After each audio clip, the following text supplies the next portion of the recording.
यह एक दफ़ा की बात है कि हज़रत मूसा अलैहिस्सलाम को अल्लाह ताला ने हुक्म दिया कि समुंदर की तरफ जाओ, वहाँ 3 कश्तियाँ डूबने वाली हैं। हज़रत मूसा अलैहिस्सलाम फ़ौरन हुक्म इलाही की तामील करते हुए समुंदर की जानिब रवाना हो गए। साहिल पुरसुकून था। बहुत दूर से एक कश्ती आती हुई दिखाई दी, जो आहिस्ता आहिस्ता साहिल की तरफ बढ़ रही थी।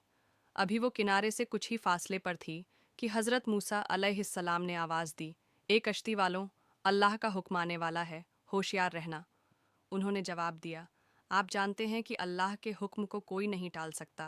हम तो उसके बंदे हैं, जो हुक्म इलाही के पाबंद हैं।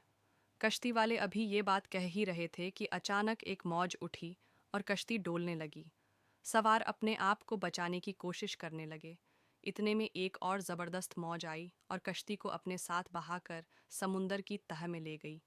थोड़ी देर में एक और कश्ती नज़र आई तो हज़रत मूसा अलैहिस्सलाम ने उन्हें भी खबरदार किया और कहा, ज़रा एहतियात से आना। उन्होंने भी पहले वालों की तरह जवाब दिया, जो कुछ होना है होकर रहेगा, और कश्ती को किनारे की तरफ लाते रहे। यहाँ तक कि साहिल के करीब आते आते यह कश्ती भी डूब गई। हज़रत मूसा अलैहिस्सलाम अल्लाह की हिकमत के बारे में सोचों में मग्न थे कि उन्हें एक तीसरी कश्ती आती दिखाई दी। आपने हस्बे साबिक इस कश्ती वालों को भी नसीहत की, देखो, अल्लाह का हुक्म आने वाला है, अपने गुनाहों की माफ़ी मांगते हुए ज़रा एहतियात से आओ। उन्होंने जवाब में कहा, ए अल्लाह के नबी, जिस तरह आप सच्चे हैं उसी तरह अल्लाह का हुक्म भी अटल है, उसे कोई नहीं बदल सकता। लेकिन अल्लाह की रहमत भी तो है, हम उसकी रहमत से क्यों मायूस हों? लिहाजा हम अल्लाह की रहमत पर भरोसा करके आ रहे हैं, और वो अपनी रहमत के सदक़े में हमें ज़रूर अमन व सलामती के साथ किनारे पर पहुंचा देगा। कश्ती वालों का यह जवाब सुनकर हज़रत मूसा अलैहिस्सलाम खामोश हो गए। जब कश्ती बाफाजत किनारे आ लगी तो अल्लाह के पैगंबर सोचने लगे, अल्लाह ने 3 कश्तियाँ डूबने का फरमाया था, 2 तो डूब गईं, लेकिन तीसरी सलामती के साथ किनारे आ लगी। ये कैसे बच गई?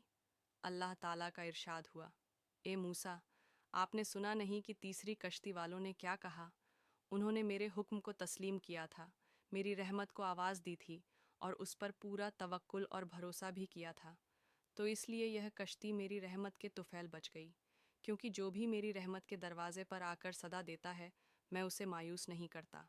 हदीस में आता है कि जब अल्लाह ताला ने मखलूक़ात को पैदा फरमाया तो अर्श पर लिख दिया, मेरी रहमत मेरे गज़ब पर गालिब है।